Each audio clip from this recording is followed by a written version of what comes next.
อันยองสวัสดีครับทุกคนวันนี้นะครับโอติ่งจะมาพูดถึงหนึ่งในวงเกิร์ลกรุ๊ปที่มีเพลงคุณภาพและเส้นทางการเป็นที่รู้จักรวมถึงโด่งดังขึ้นมาได้จากกระแสไวรัลชื่อที่ทุกคนนึกถึงก็อาจจะเป็นวงลาบุมหรือวง Brave Girls แต่อีกหนึ่งชื่อที่แฟนเพลง K-POP ต้องนึกถึงมีชื่อของพวกเธออย่างแน่นอนวันนี้นะครับโอติ่งเล่าเรื่องขอเสนอเส้นทาง10ปีของ EXID Girl Group ที่มาไกลเกินฝันเรื่องราวของพวกเธอจะมีอะไรบ้างไปดูกันเลยล่าสุดวันที่ 29 กันยายน 2022 EXID ได้คัมแบ็กฉลองครบรอบ 10 ปีกลับมารวมตัวกันอีกครั้งในรอบกว่า 3 ปีโดยจะปล่อยซิงเกิลอัลบั้ม X นำมาโดยเพลงไตเติ้ล Fire อย่าลืมไปรับชมมิวสิกวิดีโอและสตรีมเพลงในอัลบั้มด้วยนะครับก่อนจะไปรับชมอย่าลืมกด Subscribe และกดกระดิ่งแจ้งเตือนจะได้ไม่พลาดคลิปใหม่ๆจากช่องโอติ่งนะครับ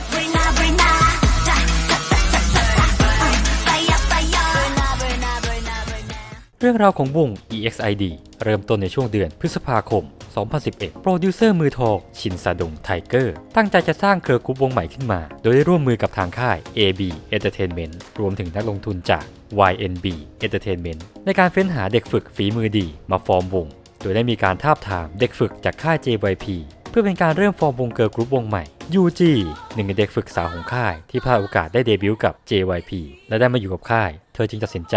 ชักชวนอีก3เด็กฝึกฮานิแฮรยองและจองฮวามาออดิชั่นกับค่ายทั้ง3คนได้ผ่านเข้าเป็นเด็กฝึกของค่ายและได้ถูกวางตัวในทีมเตรียมเดบิวต์เวลาต่อมาชินซาดงไทเกอร์ได้ค้นพบจิ๊กซอว์ชิ้นสำคัญที่จะเข้ามาเติมเต็มเป็นอีกหนึ่งสมาชิกเธอก็คือ LE หรืออันฮโยจินแรปเปอร์สาวที่อยู่ในวงการแรปเปอร์ใต้ดินซึ่งตอนนั้นเธอได้ใช้ชื่อ AKA ว่าแอลลี่และต่อมาก็ได้เพิ่มสมาชิกคนที่6ดามีซึ่งเธอก็เป็นเด็กฝึกของค่ายอยู่แล้วทั้ง6คนได้ถูกวางตัวว่าจะเดบิวต์ในชื่อ WT ซึ่งย่อมาจาก Who's That ก่อนจะตัดสินใจเปลี่ยนชื่อเป็น EXID ก่อนการเดบิวต์ไม่กี่เดือนซึ่ง EXID จะย่อมาจากคำว่า Exceed in Dreaming ซึ่งมีความหมายว่าไกลเกินฝันในเดือนธันวาคม 2011 LE ยังได้ไปร้องฟีเจอริงกับฮอกะในเพลง Whenever You Play That Song โดยชินซาดงไทเกอร์ได้ร่วมแสดงรวมถึงจองฮวาที่ได้แสดงนำใน MV เพลงนี้ด้วย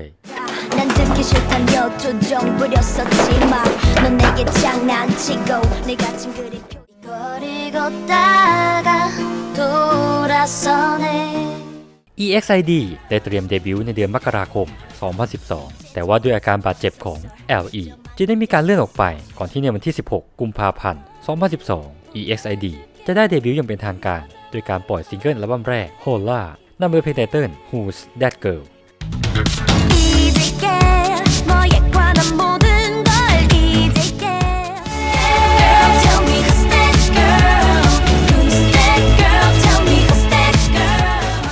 โดยสมาชิกทั้ง6คนของ EXID จะประกอบไปด้วย LE ดามี ยูจี ฮานิ แฮรยองและจองฮวาพวกเธอได้เดบิวต์ในรายการเพลง M Countdown การเดบิวต์ของพวกเธอไม่ได้ประสบความสำเร็จเท่าที่ควรในเวลาต่อมา YNB Entertainment ได้ตัดสินใจขอถอนการร่วมลงทุนและวันที่ 12 เมษายน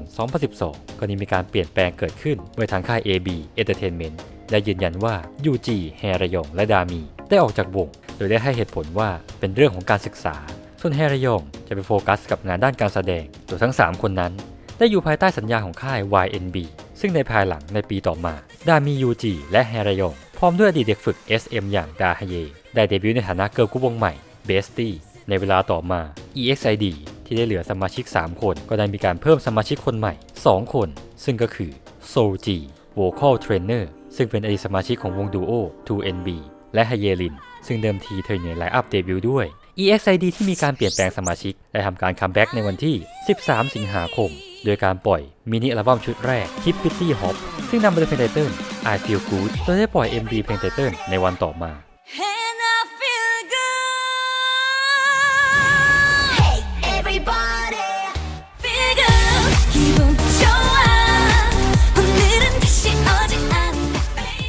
ก่อนที่วันที่ 2 ตุลาคม EXID จะได้ปล่อยดิจิตอลซิงเกิลเพลง Every Night ซึ่งได้ปล่อย MV ออกมาวันที่ 4 ตุลาคม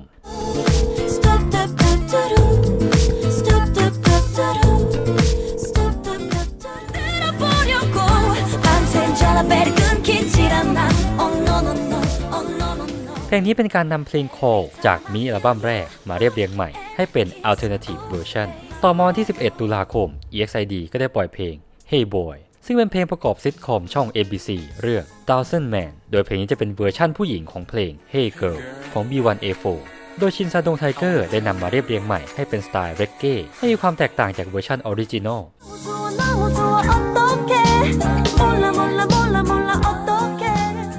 ในช่วงปลายปี 2012 EXID พร้อมด้วยวงบอยกรุ๊ป Big Star และ Girl Group D Unit ได้มีการปล่อย Collaboration อัลบั้มรวมถึงได้มีคอนเสิร์ตในชื่อ The Bucks Show Volume 1 ที่ได้จัดขึ้นที่ V Hall ย่านฮงแดกรุงโซลวันที่ 22 ธันวาคม ในปี 2012 นี้เอง EXID ยังสามารถคว้ารางวัล Rookie Award จากงาน Korea Culture and Entertainment Awards ครั้งที่ 20 เอาละครับหลังจากที่ได้พูดถึงปีแรกของการเดบิวต์ของวง EXID กันไปแล้วนะครับเรามาทำความรู้จักกับสมาชิกทั้ง 5 คนกันดีกว่าคนแรกโซจีหรือชื่อจริงฮอโซจีเกิดวันที่ 10 มกราคม 1989 พี่ใหญ่ลีดเดอร์หัวหน้าวงเธอเป็นอดีตสมาชิกวงดูโอ 2NB ซึ่งได้มีผลงานเพลงมาแล้ว 23 เพลงแต่ก็ไม่ได้ประสบความสำเร็จเท่าที่ควรรวมถึงเธอยังมีผลงานเพลงเดี่ยวมาแล้วด้วยก่อนที่วงจะยุบไปในปี 2012 เธอได้เข้ามาเป็น Vocal Trainer ให้กับวง EXID แต่และเมื่อสมาชิกวงเหลือ 3 คนเธอก็ได้รับการทาบทามให้เข้าร่วมเป็นสมาชิกวงคนใหม่คนที่ 2 LE หรือชื่อจริงอันฮโยจินเกิดวันที่ 10 ธันวาคม 1991 เมนแรปเปอร์ที่มีน้ำเสียงเป็นเอกลักษณ์และมีความสามารถในการเขียนเนื้อเพลงรวมถึงยังทำเพลงได้อีกด้วยเธอเริ่มต้นเส้นทางในฐานะแรปเปอร์ใต้ดินในชื่อแอลลี่และอยู่ในกลุ่มแรปเปอร์ฮิปฮอปที่มีชื่อว่าจิกกี้เฟลัสก่อนได้รับการทาบทามเข้ามาในกลุ่มเตรียมเดบิวต์ของ EXID เธอได้มีผลงานร่วมร้องเพลงโอเยของ M Black มาแล้วด้วยสำหรับ LE เธอมีบทบาทสำคัญในการทำเพลงแทบทุกเพลงของวงสมาชิกคนต่อมาฮานิหรือชื่อจริงอันฮียอนเกิดวันที่ 1 พฤษภาคม 1992 หนึ่งในวิชวลที่เป็นหน้าตาของวงพร้อมด้วยความสามารถรอบด้านทั้งร้องเต้นและการแสดงเธอเป็นหนึ่งในคนที่เป็นอดีตเด็กฝึกของค่าย JYP ที่ได้มาออดิชั่นมาอยู่กับค่าย AB Entertainment ฮานิยังเป็นคนที่ฉลาดมากๆและมี IQ สูงถึง 145 สมาชิกคนต่อมาฮเยลินหรือชื่อจริงซอฮเยลินเกิดวันที่ 23 สิงหาคม 1993 สาวจากกวางจูที่เคยผ่านการเข้าร่วมในรายการ Superstar K3 มาแล้วในปี 2011 เธอเคยอยู่ในไลน์อัพเดบิวต์กับวง EXID ในตอนแรกแต่ไม่ได้เดบิวต์ร่วมกับสมาชิกแรกเริ่มก่อนได้ถูกเพิ่มเข้ามาเป็นสมาชิกวงคนใหม่พร้อมกับโซจีหลังจากการออกจากวงของ 3 สมาชิกคนสุดท้ายจองฮวาหรือชื่อจริงพักจองฮวาเกิดวันที่ 8 พฤษภาคม 1995 เมนแดนเซอร์และมักเน่น้องเล็กที่เป็นอีกหนึ่งคนที่เป็นวิชวลเป็นหน้าตาของวงเธอเป็นอีกหนึ่งสมาชิกที่มีความสามารถครบเครื่องทั้งร้องเต้นแรปรวมถึงการแสดงโดยได้มีผลงานในวงการมาตั้งแต่ยังเด็กในปี 2004 เธอได้รับบทแสดงในซีรีส์เรื่อง Wives on Strike และได้เป็นพิธีกรรายการเด็กช่อง NATV ในรายการ Faithful Children Congress ในปี 2005 จองฮวาเป็นอีกหนึ่งคนที่เป็นอดีตเด็กฝึกของ JYP ที่ตัดสินใจมาออดิชั่นกับ AB Entertainment ก่อนที่จะได้เดบิวต์เอาล่ะครับหลังจากที่รู้จักกับสมาชิกวงกันคร่าวๆแล้วมาต่อกันที่เรื่องราวของ EXID กันต่อในเดือนกุมภาพันธ์ปี 2013 EXID ได้ปล่อยผลงานซิงเกิลใหม่ Up and Down ซึ่งเป็นซิงเกิลประกอบซีรีส์เรื่อง Incarnation of Money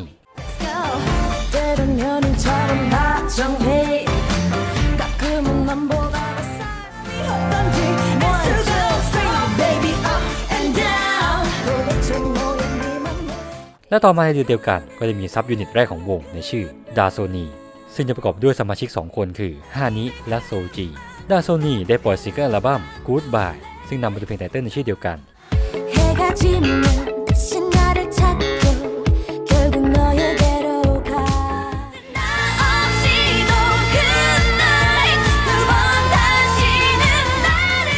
และได้มีเพลง B-side ด้วยในเพลง Say So Often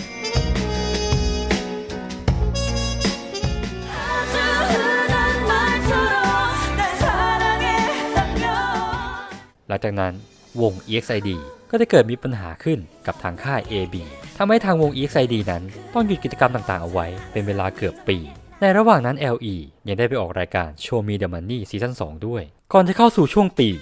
2014 ในเดือนมิถุนายน EXID ก็ได้มาเซ็นสัญญากับทางค่ายเยดัง Entertainment และได้เตรียมการคัมแบ็กผลงานใหม่ซึ่งก็ได้โปรดิวเซอร์ชินซาดงไทเกอร์มารับหน้าที่ทำเพลงให้เช่นเคยโดยวันที่ 27 สิงหาคม 2014 พวกเธอได้คัมแบ็กภายใต้สังกัดใหม่ด้วยการปล่อยซิงเกิล Up and Down หรือ VRA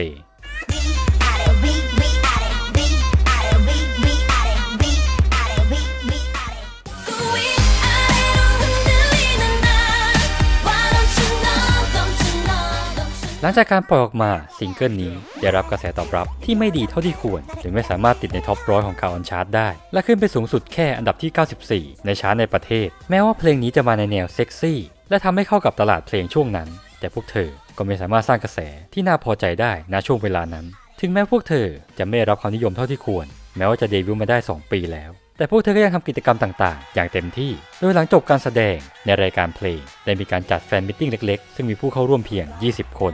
แน่นอนว่าเมื่อความนิยมยังไม่มากพอ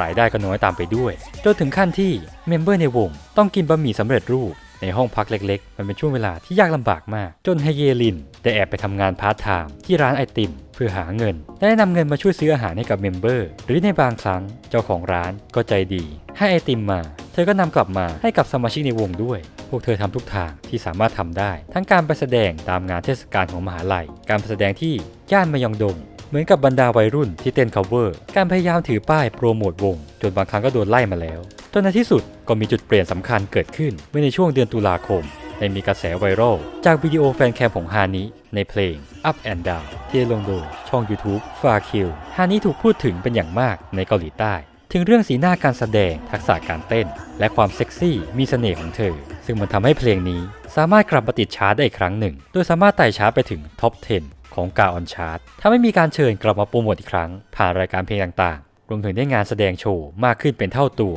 และนั่นก็ส่งผลให้ EXID ได้ชิงถ้วยรายการเพลงครั้งแรกในรายการโชว์มิวสิคคอลตามด้วยอินกิกาโยและ M Countdown ตามลำดับซึ่งถ้วยแรกของพวกเธอก็คือถ้วยจากรายการ M Countdownก่อนจะตามมาด้วย Music Bank ในวันที่ 9 มกราคม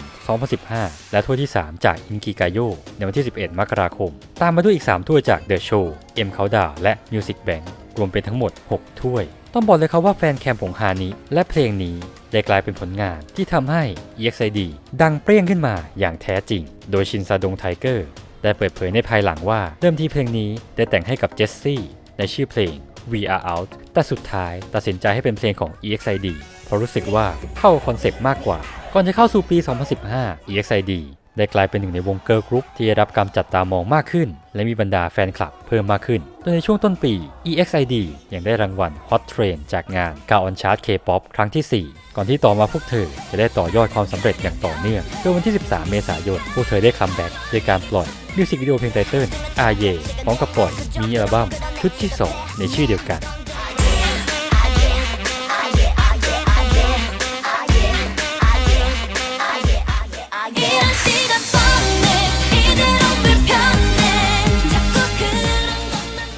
เพลงนี้ทำให้ EXID ได้รางวัลจากรายการเพลงเพิ่มโดยถ้วยแรกจากรายการ The Show ในวันที่ 21 เมษายนก็จะตามมาด้วย Inki Gayo และ Show Champion อีกอย่างละ 2 ถ้วยต่อมาในเดือนพฤษภาคม EXID ยังได้ไปทำการแสดงครั้งแรกที่อเมริกาผ่านงาน Korean Music Festival โดยแสดงที่ลอสแองเจลิสแคลิฟอร์เนียต่อมาในเดือนกรกฎาคม EXID ได้มีรายการเรียลิตี้แรกของวงที่ได้ออกอากาศทางช่อง MBC Everyone ผ่านรายการ Showtime ในปี 2015 ด้วยชื่อเสียงของวงที่เพิ่มมากขึ้นสมาชิกในวงแต่ละคนก็ได้เริ่มมีผลงานเดี่ยวมากขึ้นตามไปด้วยไม่ว่าจะเป็นโซจีที่ไปแข่งขันในรายการ King of Masked Singer และสามารถเป็นผู้ชนะคนแรกของรายการนี้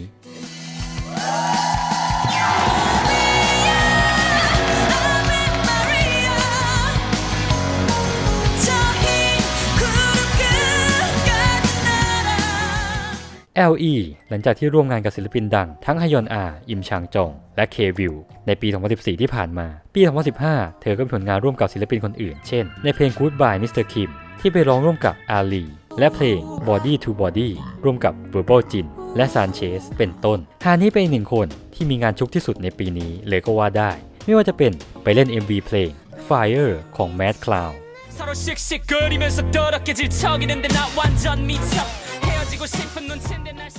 ได้รับเลือกเป็นสมาชิกของรายการ Off to School รายการ Crime Scene รายการ A Style for You รายการ Soulmates Returns และรายการ Law of the Jungle in Nicaragua รวมถึงปรากฏตัวในซีรีส์ The Producers แบบรับเชิญอีกทั้งยังมีผลงานร่วมร้องในเพลง Fake Illness กับ Rare Potato และร่วมร้องในเพลง Gap กับ Ken Wicks ส่วนฮเยลินไม่มีงานเดี่ยวที่โดดเด่นในปีนี้ทางด้านจองฮวาเธอได้รับบทนำครั้งแรกในซีรีส์เรื่องเว็บตูนฮีโร่ทุนดราโชว์ที่เธอได้รับบทเป็น ยุคอายองรวมถึงได้ไปออกรายการ Soulmates Returns อีกทั้งยังมีผลงานร่วมร้องในเพลง Fake Illness กับ Rare Potato และร่วมร้องในเพลง Gap กับ Ken Wicks ส่วนฮเยลินไม่มีงานเดี่ยวที่โดดเด่นในปีนี้ทางด้านจองฮวาเธอได้รับบทนำครั้งแรกในซีรีส์เรื่องเว็บตูนฮีโร่ทุนดราโชว์ที่เธอได้รับบทเป็น ยุคอายองรวมถึงได้ไปออกรายการ Soulmates Returns 오빠 화이팅!ต่อมาในช่วงปลายปี EXID ได้ร่วมงานประกาศรางวัลและเทศกาลเพลงสิ้นปีอีกหลายงานโดยในเดือนพฤศจิกายน EXID ได้รางวัล MBC Music Star Award ในงาน 2015 Melon Music Awards ก่อนที่ EXID จะได้คัมแบ็กด้วยการปล่อยซิงเกิลเพลง Hot Pink ซึ่งได้ปล่อย MV ในวันที่ 17 พฤศจิกายน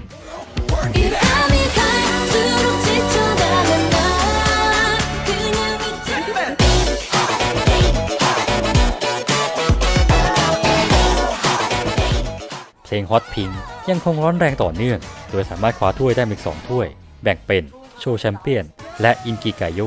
โดยช่วงก่อนสิ้นปีไปจนถึงต้นปี 2016 พวกเธอเป็นหนึ่งในวงที่มีงานชุกมากๆที่สุดวงหนึ่งในปีนั้นเลยเข้าสู่ปี 2016 วันที่ 11 มกราคม EXID ได้เซ็นสัญญากับ Banana Project บริษัทบันเทิงสัญชาติจีนที่เข้ามาควบรวมกิจการเพื่อเป็นการเพิ่มความนิยมมากขึ้นในต่างประเทศโดย CEO ของ Banana Culture Music หวังสื่อชงยืนยันว่าอัลบั้มต่อไปจะเป็นการโปรโมทควบคู่ทั้งในประเทศเกาหลีใต้และจีนซึ่งต่อมาวันที่ 2 มีนาคม 2016 เย่ดังเอนเตอร์เทนเมนต์ก็ได้เปลี่ยนชื่อค่ายเป็น Banana Culture อย่างเป็นทางการก่อนที่วันที่ 18 มีนาคม EXID ได้จัดงานแฟนมิทติ้งครั้งแรกในจีน EXID's Lego Show in Shanghai ก่อนที่ในวันที่ 1 มิถุนายน EXID จะได้ปล่อยอัลบั้มเต็มชุดแรก Street ซึ่งจะมีทั้งหมด 12 เพลงนำโดยเพลงไตเติ้ล Line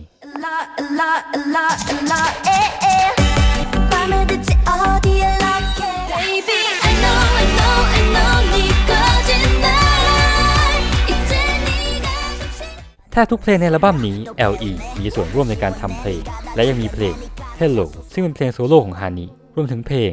3% ซึ่งเป็นเพลงเดี่ยวของโซจีอัลบั้มนี้ขึ้นเป็นสูงสุดอันดับที่ 2 ในการออนอัลบั้มชาร์ตขณะที่เพลงไตเติ้ลยังขึ้นสูงสุดอันดับที่ 5 เพลงนี้ได้ถ้วยรางวัลจากรายการเพลงไปทั้งหมด 2 ถ้วยจากรายการเพลงโชว์แชมเปี้ยนตามด้วยอินกิไกโยและ The Show และแล้วหลังจากการเดบิวต์มาได้ 4 ปีในที่สุดก็มีการประกาศชื่อแฟนดอมอย่างเป็นทางการในชื่อ Legoโดย Banana Culture ได้ประกาศว่า EXID จะมีงานแฟนมิทติ้งที่หอประชุมมหาวิทยาลัยยอนเซในวันที่ 11 กันยายนแม้ว่าทางวงจะยุ่งกับกิจกรรมเดี่ยวและการโปรโมทในต่างประเทศแต่ว่า EXID ก็ทำงานอย่างหนักเพื่อเตรียมตัวสำหรับแฟนมิทติ้งซึ่งสมาชิกทุกคนตื่นเต้นเป็นอย่างมากเพราะจะเป็นงานแฟนมิทติ้งครั้งแรกภายในประเทศอย่างเป็นทางการหลังจากที่เดบิวต์มากว่า 4 ปีต่อมาในช่วงปลายปีวันที่ 20 ธันวาคม EXID ก็ได้เดบิวต์ที่จีนอย่างเป็นทางการโดยได้ปล่อยซิงเกิลเพลง Cream ผ่านทาง QQ Music และหยินเย่ไต่ซึ่งเพลงนี้ขึ้นสูงสุดอันดับที่ 6 ใน Billboard China V Chart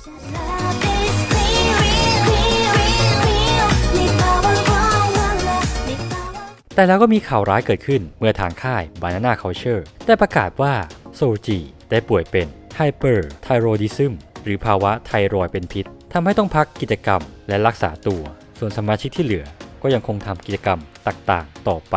เข้าสู่ปี 2017 ในวันที่ 10 มกราคม EXID ก็ได้ปล่อยซิงเกิลจีนเพลงที่ 2 Up and Down Chinese Version ซึ่งในวันเดียวกันก็ได้ปล่อย MV ทางช่อง YouTube แต่ว่าเวอร์ชันแรกที่ได้ลงถูกลบออกและลงใหม่เนื่องจากแฟนๆชาวจีนบางส่วนคิดว่าการเต้นที่พระราชวังต้องห้ามนั้นไม่เหมาะสม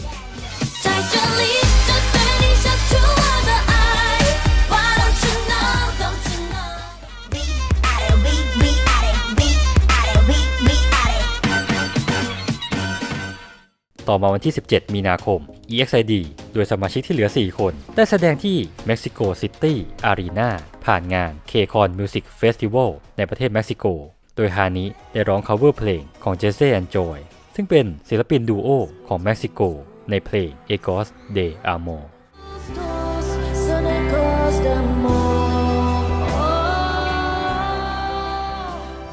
ด้วยปัญหาสุขภาพของโซจีทำให้การคัมแบ็กของวงต้องเลื่อนออกไปก่อนที่ทางค่ายจะประกาศว่า EXID จะได้คัมแบ็กด้วยสมาชิก 4 คนโดยจะปล่อยมินิอัลบั้มชุดที่ 3 Eclipse ซึ่งนำโดยเพลงไตเติ้ล Night Rather Than Day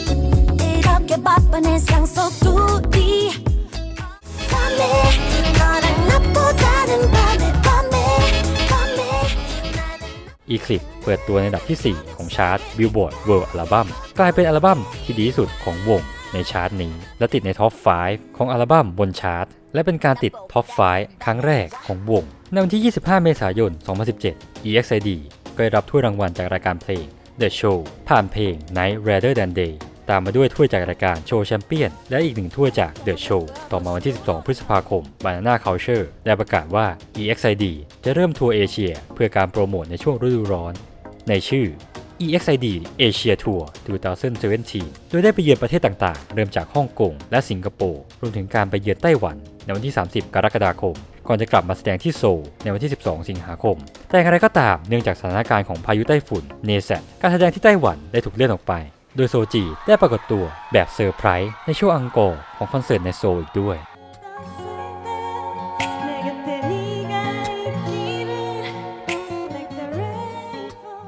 และในปลายปี 2017 วันที่ 7 พฤศจิกายน EXID ได้คัมแบ็กด้วยการปล่อยมินิอัลบั้มชุดที่ 4 Full Moon ซึ่งจะเป็นการคัมแบ็กของโซจีในอัลบั้มนี้ซึ่งเธอได้ร่วมอัดเสียงในอัลบั้มแต่ไม่ได้ปรากฏตัวใน MV เพลงไตเติ้ล DDD หรือต่อ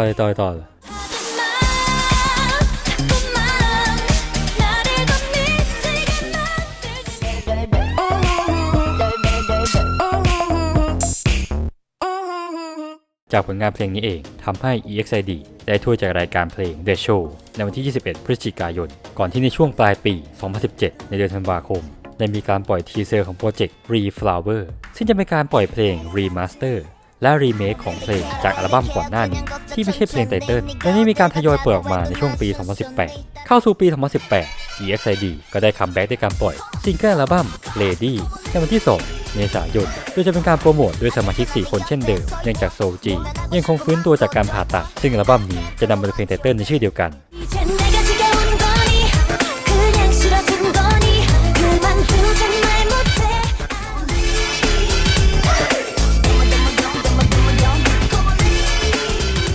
เพลง Lady ของ EXID สามารถคว้าถ้วยได้1ถ้วยจากรายการ The Show ในวันที่ 10 เมษายนต่อมาที่ 11 พฤษภาคม Banana Culture ได้ประกาศเปิดตัวเว็บไซต์ทางการของญี่ปุ่นรวมถึงได้ประกาศถึงเดบิวต์โชว์เคสที่โตเกียวในวันที่ 27 มิถุนายนด้วยในระหว่างโชว์เคส EXID ก็ได้ประกาศว่าจะปล่อยเวอร์ชันภาษาญี่ปุ่นของเพลง Up and Down ในวันที่ 22 สิงหาคมรวมถึงมีทัวร์ญี่ปุ่นครั้งแรกที่จัดขึ้นระหว่าง 23-25 สิงหาคมโดยโซจีก็ได้ยืนยันแล้วว่าเธอจะกลับมาร่วมกิจกรรมกับทางวงซึ่งวันที่ 22 และ 29 โซจีก็ได้ปรากฏตัวอีกครั้งในรายการ King of Masked Singer ภายใต้หน้ากากดงมาโกGirl หลังจากที่เธอเคยมาออกรายการนี้ครั้งแรกในปี 2015 ต่อมาวันที่ 6 กันยายน Banana Culture ก็ได้ออกแถลงการณ์โดยประกาศว่าโซจีจะเข้าร่วมกิจกรรมของ EXID ในวันที่ 7 กันยายนในงาน Hallyu Pop Festival ที่ประเทศสิงคโปร์เป็นตารางงานแรกอย่างเป็นทางการในวันที่ 10 สิงหาคมซึ่งพวกเธอได้แสดงถึง 5 เพลงจากเพลงไตเติ้ลของวงสำหรับรายการ King of Masked Singer โซจีสามารถชนะต่อเนื่องไปกว่า 8 ตอนก่อนจะสิ้นสุดในวันที่ 21 ตุลาคมโดยหลังจากที่แพ้และถอดหน้ากากเธอก็สามารถตกคนดูได้มากมายในการคัมแบ็กอย่างแข็งแกร่งหลังจากที่ได้พักรักษาตัวมานานนับปีสำหรับการเดบิวต์ที่ญี่ปุ่น MV เพลง Up and Down เวอร์ชันภาษาญี่ปุ่นก็ได้ปล่อยออกมาอย่างเป็นทางการในวันที่ 10 สิงหาคมก่อนที่จะมีการปล่อยอัลบั้มอย่างเป็นทางการในเวลาต่อมา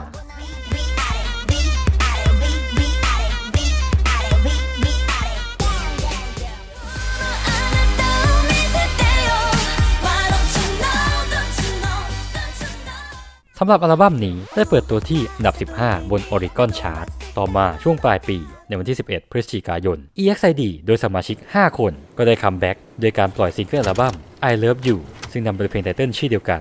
I love you like la la la la la la la la la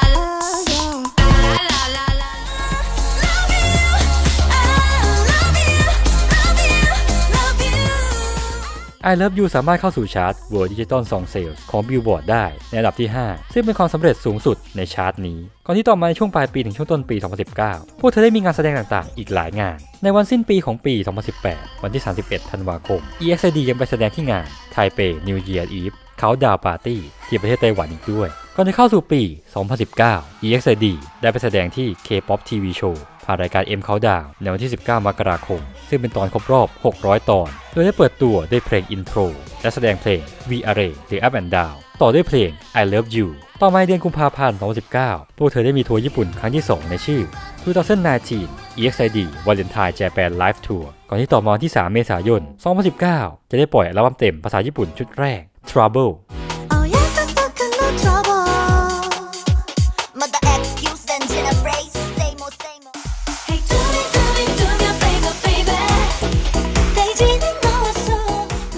โดยอัลบั้มนี้ขึ้นสูงสุดอันดับ 12 บน Oricon อัลบั้มชาร์ตและอันดับ 23 ใน Billboard Japan Hot Album ต่อจากนี้ขึ้นสูงสุดอันดับที่ 10 ในยอดขายยอดนิยมของ Billboard Japan ด้วยยอดขาย 4,831 ชุดในสัปดาห์แรกต่อมาไม่นานนักฮานิกับจองฮวาตัดสินใจไม่ต่อสัญญากับ Banana Culture ขณะที่อีก 3 คนโซจี LE และไฮเยลินแต่ต่อสัญญาออกไปโดยสมาชิกทุกคนยังคงทำกิจกรรมวงร่วมกันก่อนจะมีการพักกิจกรรมวงแบบไม่มีกำหนดเพื่อให้สมาชิกวงแยกย้ายกันไปทำผลงานเดี่ยวโดยวันที่ 15 พฤษภาคม EXID ได้ปล่อยมินิอัลบั้มชุดที่ 5 V นำโดยเพลงไตเติ้ล Me and You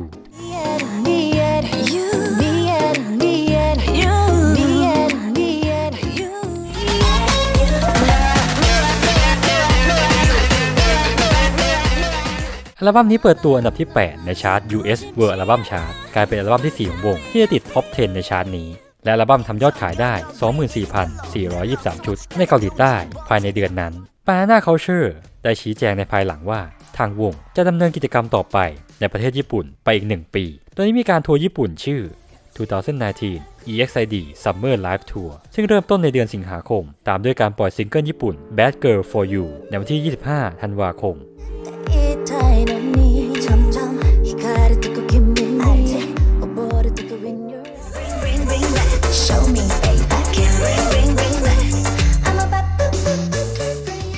ก่อนที่เข้าสู่ปี 2020 วันที่ 15 มกราคมเฮเยลินก็ได้ออกจากค่าย Banana Culture ก็จะตามมาด้วยโซจีในวันที่ 5 กุมภาพันธ์และ LE ในวันที่ 25 มีนาคมและวันที่ 19 สิงหาคม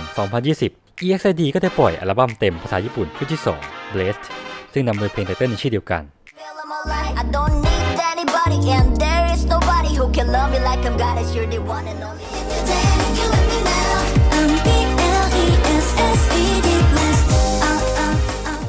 เอาล่ะครับหลังจากที่เล่าเรื่องราวของวงจนถึงช่วงที่สมาชิกวงทยอยกันออกจากค่ายไปในช่วงระหว่างนั้นสมาชิกวงแต่ละคนได้ทำอะไรกันบ้างเริ่มจากฮานิหลังจากที่ออกจาก Banana Culture เธอได้เซ็นสัญญากับทางค่าย Subline Artist Agency โดยเธอจะใช้ชื่อจริงอันฮียอนในฐานะนักแสดงโดยปี 2020 เธอรับบทนำในเว็บดราม่าเรื่อง XX ซึ่งแสดงนำร่วมกับฮวางซึงอนแบร์อินฮยอกและอีจงวอนซึ่งออนแอร์ตอนแรกวันที่ 24 มกราคมและต่อมาก็ได้มีผลงานใน Movie Series SF8 โดยเธอแสดงนำในตอนที่ 8 White Crow ที่เธอได้รับบทเป็นจูโน่นักแคสเกมชื่อดังและยังมีปรากฏตัวในซีรีส์เรื่อง The Spies Who Love Me แบบรับเชิญในตอนที่ 8 และ 9 ตามด้วยการรับบทนำในเว็บดราม่าอีกหนึ่งเรื่อง How to Be 30 ที่ได้ออกอากาศตอนแรกวันที่ 23 กุมภาพันธ์ 2021 ต่อมาก็มีผลงานรับบทนำในเว็บซีรีส์อีกหนึ่งเรื่อง You Raise Me Up ปลุกหัวใจนาย 30 ที่เธอรับบทเป็นอีลูดาคุณหมอสาวสวยที่เชี่ยวชาญด้านทางเดินปัสสาวะสามารถรับชมเรื่องนี้ได้ทาง True ID ทั้งภาคไทยและซับไทยและต่อมาก็มีผลงานรับบทนำในซีรีส์ช่อง JTBC เรื่อง Idol The Coup โดยแสดงนำร่วมกับอันโซบินฮันโซอึนชูโซจองคิมจีวอนควักชียังและคิมมิงกิวโดยจะเป็นเรื่องราวตีแผ่ชีวิตของไอดอลในวงการบันเทิงซึ่งเธอรับบทเป็นคิมเจนาหรือเจนนาหนึ่งในสมาชิกวงเกิร์ลกรุ๊ปคอตตอนแคนดี้นอกจากผลงานซีรีส์และเว็บซีรีส์แล้วปี 2021 เธอได้แสดงภาพยนตร์ด้วยในเรื่อง Young Adult Matters ที่เธอรับบทนำเป็นจูยองและยังมีผลงานภาคเสียงใน Dream Builder อีกด้วยในปี 2022 เธอได้ไปรับเชิญเล่นในซีรีส์เรื่อง Ghost Doctor โดยรับบทเป็น EGU หรือเจสสิก้าซึ่งเธอได้มาเล่นรับเชิญเพื่อซัพพอร์ตผลงานของน้องชายอันแทฮวานที่ได้ร่วมแสดงในเรื่องนี้ด้วยนอกจากผลงานด้านการแสดงแล้วฮานิยังมีผลงานในรายการต่างๆอีกหลายรายการไม่ว่าจะเป็น Law of Jungle in Palawan Running Girls Sumi's Mountain Cabin Magic Wardrobe และ Mary Queen เป็นต้นเราสามารถติดตาม Instagram ของฮานิกันได้ตามขึ้นนี้ได้เลยสมาชิกคนต่อมาจองฮวาน้องเล็กของวงที่ออกจากค่ายพร้อมๆกับฮานิหลังจากนั้นเธอได้เซ็นสัญญากับทางค่าย J White Companyหลังจากที่เธอได้รับบทนำในซีรีส์เรื่อง Our Baseball Society ปี 2020 เธอก็ได้มีผลงานแสดงนำในภาพยนตร์เรื่อง Dragon in Part 1 The City of Sadness ตามด้วยผลงานในภาคต่อ Dragon in Part 2 The Night of the Gods ในปี 2021 และในปี 2021 ก็ได้ผลงานแสดงในซีรีส์โรแมนติกคอมเมดี้เรตติ้งปังอย่าง Wonder Woman ที่แสดงนำโดยอีฮานีอีซังยุนจินซอยอนและอีวอนกึนโดยจองฮวาจะรับบทเป็นพักโซอีผู้ประกาศข่าวสาวที่เป็นเมียน้อยของฮันซองอุนลูกชายคนที่2ของฮันจูกรุ๊ปสำหรับจองฮวาเธอก็มีผลงานการแสดงเรื่องต่อไปด้วยโดยจะได้ร่วมแสดงในภาพยนตร์เรื่อง Handsome Guys ที่ยังไม่ใช่ชื่ออย่างเป็นทางการและยังไม่มีกำหนดเข้าฉาย เราติดตามกันได้เลยเราสามารถติดตามจองฮวากันได้ตาม Instagram ที่ขึ้นอยู่นี่เลยสมาชิกคนต่อมาโซจีหลังจากที่ออกจากค่ายเธอได้มาอยู่กับค่าย CJS Entertainment ในวันที่ 23 มีนาคม 2020 สำหรับโซจีเธอมีผลงานไปร้องเพลงในรายการต่างๆรวมถึงเพลงประกอบอีกหลายเพลงในช่วงปี 2020 ถึง 2022 ทั้งประกอบซีรีส์หรือแม้กระทั่งเพลงประกอบเว็บตูนไม่ว่าจะเป็นเพลง Falling Star เพลง cover ของ Travel Sketch ในรายการ To You Project Sugar เพลง Walking on This Street เพลงประกอบซีรีส์เรื่อง Forest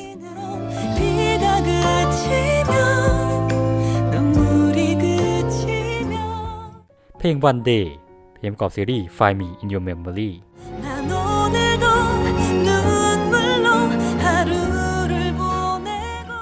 เพลง Sangnoksu 2020 เพลง Breathe เพลง cover ของ E-High ในรายการ Immortal Song Singing the Legend เพลง Heavenly Reunion เพลง cover ของชเวจินฮีในรายการ Romantic Call Center เพลง You Like Me I Like You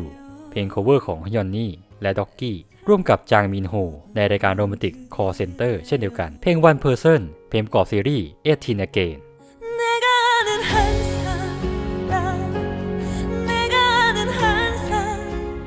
เพลงประกอบรายการ Cultural Diversity Festival MA/MF ปี 2020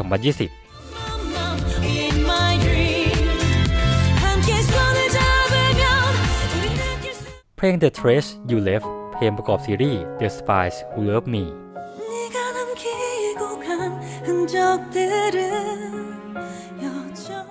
เพลง Remember My Love เพลงประกอบเว็บตูน Bunny and Guys เพลง Will You Come Slowly เพลง If It Fades เพลงประกอบซีรีส์ Scripting Your Destiny เพลง Discomfort เพลงประกอบซีรีส์ Mad for Each Other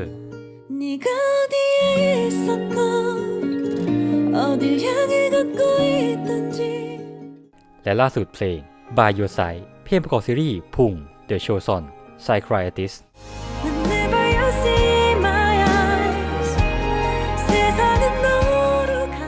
นอกจากนี้เธอมีผลงานเป็นสมาชิกรายการ Shutdown Fairy และรายการ The Listen Wind Bros อีกด้วยเราสามารถติดตาม Instagram ของโซจีกันได้ตามที่ขึ้นอยู่นี้เลยรวมถึงเธอยังมีช่อง YouTube ของเธอด้วยสามารถไปกด Subscribe กันได้สมาชิกคนต่อมาไฮเยลินหลังจากออกจากค่ายเธอเซ็นสัญญากับทางค่าย C-Dust HQ ในวันที่ 6 พฤษภาคม 2020 ซึ่งในส่วนผลงานเดี่ยวของเธออาจจะมีไม่มากนักเมื่อเทียบกับเมมเบอร์คนอื่นภายในวงโดยเธอได้สารภาพว่าหลังจากที่ทุกคนออกจากค่ายไปเธอไม่สามารถทำอะไรได้ด้วยตัวเองเธอรู้สึกประหม่าเพราะว่าแต่ก่อนเพื่อนสมาชิกในวงจะเป็นคนที่คอยเติมเต็มในสิ่งที่เธอขาดหายไปแต่ว่าตอนนี้เธอต้องยืนด้วยตัวเองแล้วเธอจึงอยากจะหาเหตุผลให้ตัวเองตื่นเช้าดังนั้นจึงไปทำงานพาร์ทไทม์ที่ร้านอาหารใกล้กับบ้านของเธอในปี 2021 เธอได้โซโล่เดบิวต์ด้วยการปล่อยซิงเกิลเพลง Lonely ในวันที่ 6 พฤษภาคม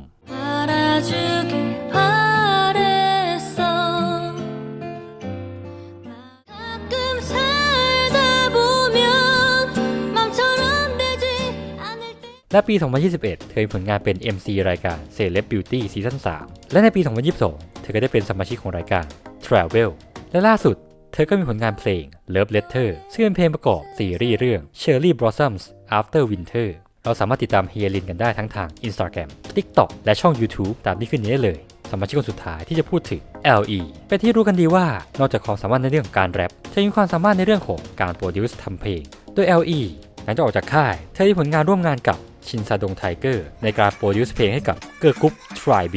วงน้องใหม่จากค่าย TR Entertainment ซึ่งเธอมีบทบาทสำคัญในการทำเพลงของ Try B แทบทุกเพลง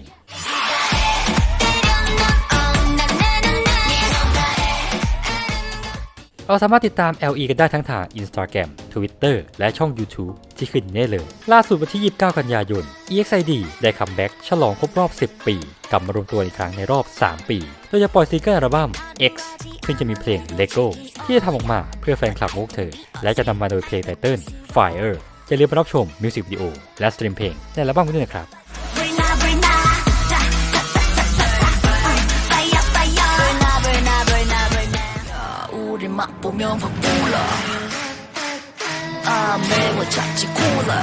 นอกจากนี้ EXID จะได้มี EXID X Lego FanCon ในวันที่ 29 ตุลาคมเพื่อฉลองครบรอบ 10 ปีโดยจัดขึ้นที่ Yes 24 Live Hall โดยสามารถรับชมแบบออนไลน์ได้อีกด้วย EXID ถือเป็นหนึ่งวงเกิร์ลกรุ๊ปคุณภาพที่ผ่านเรื่องราวมากมายยืนระยะมาได้กว่า 10 ปีสมาชิกวงได้ผ่านช่วงเวลาที่ยากลำบากมาด้วยกันเป็นเวลานาน มิตรภาพมุกเธอแน่นแฟนและรักแฟนเพลงอย่างเลโก้มากๆและนี่ก็คือทั้งหมดของเรื่องราวของวง EXID ที่โอติงได้รวบรวมมาโดยเป็นแค่เรื่องราวส่วนหนึ่งเท่านั้นชอบผลงานไหนพวกเธอกันบ้างคอมเมนต์บอกกันได้หากมีผิดพลาดอะไรขออภัยด้วยนะครับสุดท้ายอย่าลืมกดไลค์กดแชร์กด Subscribe และกดกระดิ่งแจ้งเตือนรวมถึงฝากช่องทางการติดตามของเราโอติงทุกช่องทางด้วยนะครับอันยอ